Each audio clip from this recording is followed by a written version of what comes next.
எல்லோரும் நல்லா இருக்கீங்களா? இன்றைக்கான பதிவு, மனிதனுக்கு சுறுசுறுப்பு இருந்தால் தேடல் அதிகரிக்கும், கவலைப்பட நேரம் இருக்காது.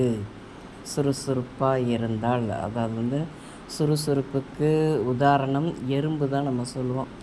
அது மழைக்காலம் வருவதற்குள் எவ்வளோ உணவை சேகரித்து வைக்க முடியுமோ அவ்வளோத்தை அது சேகரித்து அது ஒரு பாதுகாப்பாக இருக்கும்.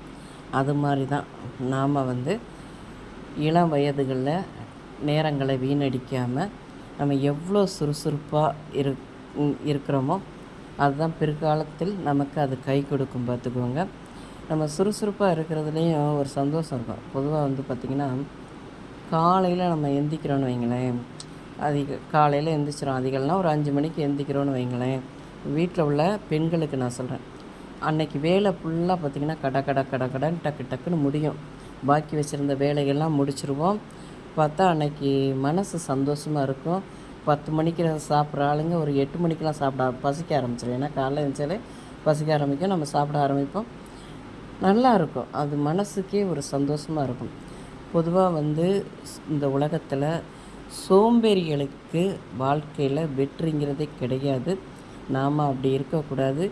ஒவ்வொரு நாளையும் நம்ம எவ்வளோ பயனுள்ளதாக ஆக்கணும்னு சொல்லி நம்ம இரவு தூங்கும்போது அதை யோசிக்கணுங்க.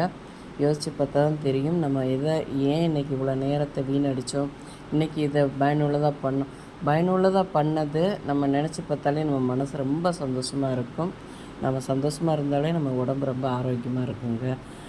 இந்த பதிவு உங்களுக்கு பிடிச்சிருந்தால் பார்வதி வீட்டு சமையலுக்கு ஆதரவு கொடுங்க. ஓம் சாய்ராம்.